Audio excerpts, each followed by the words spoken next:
오늘 하나님께서 우리에게 주신 말씀은 구약성경 민수기 21장 1절에서 9절까지 말씀입니다. 네겝에 거주하는 가나안 사람 곧 아랏의 왕이 이스라엘이 아다림 길로 온다 함을 듣고 이스라엘을 쳐서 그중 몇 사람을 사로잡은지라. 이스라엘이 여호와께 서원하여 이르되 주께서 만일 이 백성을 내 손에 넘기시면 내가 그들의 성읍을 다 멸하리이다. 여호와께서 이스라엘의 목소리를 들으시고 가나안 사람을 그들의 손에 넘기심에 그들과 그들의 성읍을 다 멸하니라. 그러므로 그곳 이름을 호르마라 하였더라. 백성이 호르산에서 출발하여 홍해길을 따라 에돔 땅을 우회하려 하다가 길로 말미암아 백성의 마음이 상하니라. 백성이 하나님과 모세를 향하여 원망하되 어찌하여 우리를 애굽에서 인도하여 내어 이 광야에서 죽게 하는가?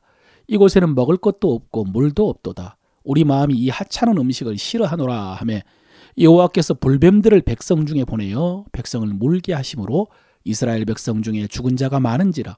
백성이 모세에게 이르러 말하되 우리가 여호와와 당신을 향하여 원망함으로 범죄하여 싸우니 여호와께 기도하여 이 뱀들을 우리에게서 떠나가게 하소서. 모세가 백성을 위하여 기도하매 여호와께서 모세에게 이르시되 불뱀을 만들어 장대 위에 매달아라. 물린 자마다 그것을 보면 살리라. 모세가 놋뱀을 만들어 장대 위에 다니 뱀에게 물린 자가 놋뱀을 쳐다본즉 모두 살더라. 아멘.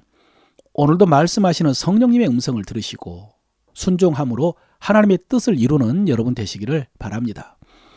민수기 21장부터는 이스라엘 백성이 가데스 바네아에서부터 가나안을 향하여 올라가는 여정에서 만난 요단 동쪽의 나라들과 사이에 생긴 사건을 기록하고 있습니다.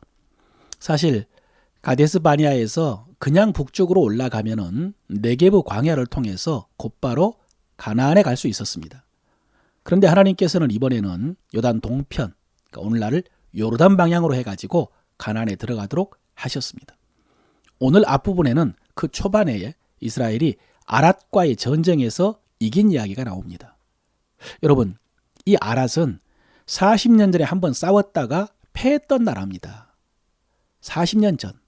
그때 이스라엘 백성이 가데스 바네아에서 정탐꾼들과 함께 가나안 땅을 악평하면서 반역을 하더니 하나님께서 진노하시면서 가나안에 못 들어간다, 광야로 돌아가라 라고 하시자 갑자기 회개를 하면서 아침에 일찍이 일어나서 가나안으로 올라가겠다고 나섰습니다. 그때 모세는 이것도 하나님께 불순종하는 것이다 라고 하면서 이기지 못할 것을 경고했는데요. 이스라엘 백성들은 자기끼리 싸우러 올라갔다가 대패하고 도망쳐 온 땅이 바로 그 땅입니다. 그런데 오늘 보면은 그 아랏 왕이 이스라엘을 쳐서 몇 사람을 사로잡았습니다. 그러자 이번에는 이스라엘 백성들이 하나님께 서원을 합니다. 주께서 만일 이 백성을 우리 손에 넘기시면 내가 그 성읍을 멸하겠나이다. 여러분, 40년 전하고는 좀 달라졌습니다. 그때는 하나님께서 말씀하지도 않았는데 자기들 열심으로 무조건 올라가서 대패하고 왔는데 이제는 좀 성숙해졌습니다. 조심스러워졌습니다. 이제는 하나님께서 넘기시면 싸우겠다고 하나님께 묻고 있지 않습니까? 하나님의 도움을 요청하고 있습니다. 여러분, 우리에게도 이런 성숙이 필요합니다. 이런 변화가 필요합니다. 제가 매일 교우들을 위해서 기도할 때 교우들의 필요를 위해서도 기도합니다만은 또 기도는 되는 측면이 있습니다. 그러니까 제가 기도를 하는 것이 아니라 성령께서 기도를 이끌어 가시는 것이죠. 그때 보니까 결국 교우들의 믿음의 성숙을 위해서 기도하고 있더라고요. 성숙한 신앙을 위해서. 그것이 하나님이 기뻐하시는 뜻이었던 것입니다. 이렇게 이스라엘 백성이 40년 전과 달리 하나님께 서원하며 기도했을 때에 하나님께서 이스라엘의 목소리를 들으시고 그 가나안 사람들을 넘기셨습니다. 그래서 그 성읍을 멸하고 그곳 이름을 호르마라라고 지었습니다. 성경 아래 각주에 보면요, 호르마라는 뜻은요, 완전히 멸함이라는 뜻입니다. 여러분, 40년 전에는 하나님을 거역하면서 자기들끼리 싸우러 올라갔다가 이스라엘이 완전히 멸했습니다. 그런데 이번에는 하나님께 묻고 하나님께 응답받고 싸워서 적을 완전히 멸했습니다. 사랑하는 성도 여러분, 먼저는 여러분에게 이런 변화와 성숙이 있으시길 바랍니다. 하나님을 의지하고 하나님께 묻고 하나님의 도움 받음으로 호르마 되지 않고요. 호르마 하시기를 바랍니다. 아랏과의 싸움에서 승리한 후에 이스라엘 백성은 에돔 땅을 돌아서 갔습니다. 어제 살펴본 것처럼 이스라엘이 왕의 대로로 지나가는 것을 에돔이 허락하지 않았기 때문에 광야길로 돌아간 것입니다. 왕의 대로는 그야말로 고속도로와 같은데 그 길을 가지 못하고 광야길을 멀리 돌아가자 이스라엘 백성들의 마음이 상했다고 했습니다. 그래서 모세와 하나님을 향하여 다시 원망을 시작합니다. 어찌하여 우리를 애굽에서 인도하여 내어 이 광야에서 죽게 하는가? 여러분, 이 소리를 대체 몇 번이나 하는 것입니까? 제가 성경에서 찾은 것만 해도 6번입니다. 그런데 기록되지 않는 것까지 하면 얼마나 많이 이 소리를 했겠습니까? 처음에는 길이 힘들다고 원망하더니 왜 애굽에서 이끌어내가지고 광야에서 죽게 하냐고 원망을 하고, 여러분 나중에는요 만나에 대해서 이 하찮은 음식을 싫어한다라고 원망을 했습니다.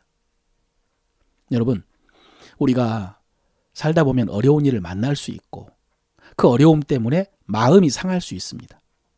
기분이 나쁘다거나 화가 나거나 실망하거나 낙심할 수 있습니다. 그러나 여러분, 그런 마음을 쳐서 성령님께 복종케 해야 됩니다.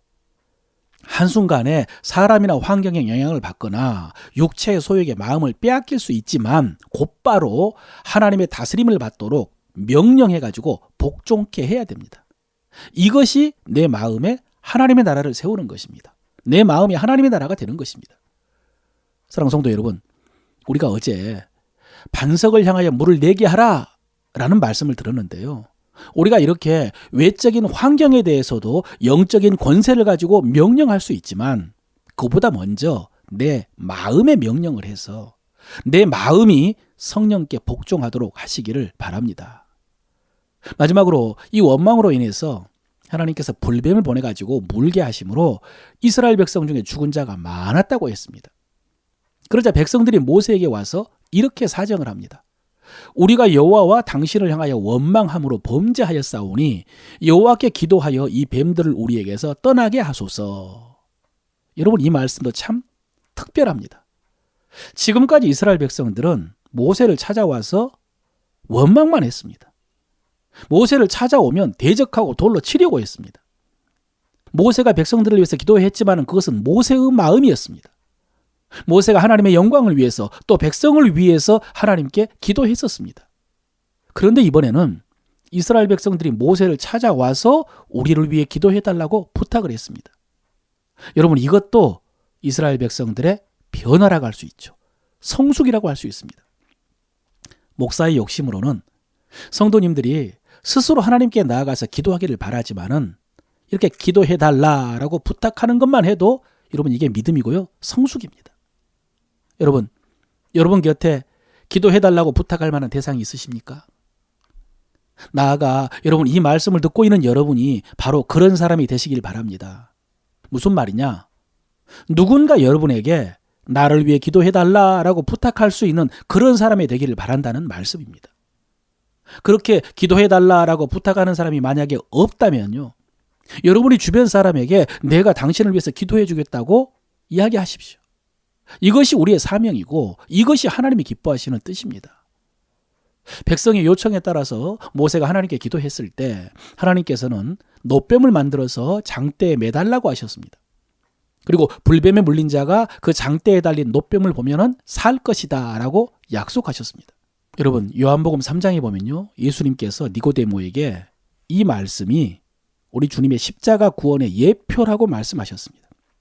불뱀에 물려서 죽어가는 사람도 장대에 달린 노뱀을 보면 산다라는 말씀이 과학이나 논리를 떠나서 상식적으로도 받아들이기 힘든 말씀이지만은 실제로 장대에 달린 노뱀을 바라본 사람은 살았던 것처럼 십자가에 달려 죽으신 예수님을 믿기만 하면 누구든지 멸망치 않고 영생을 얻는다라고 하셨습니다.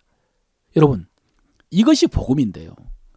이 복음을 사람들이 받아들이고 예수님을 믿을 때 구원의 역사가 나타나지만 그 전에 먼저 전하는 사람이 확신해야 되는 것처럼 여러분, 기도도 마찬가지입니다.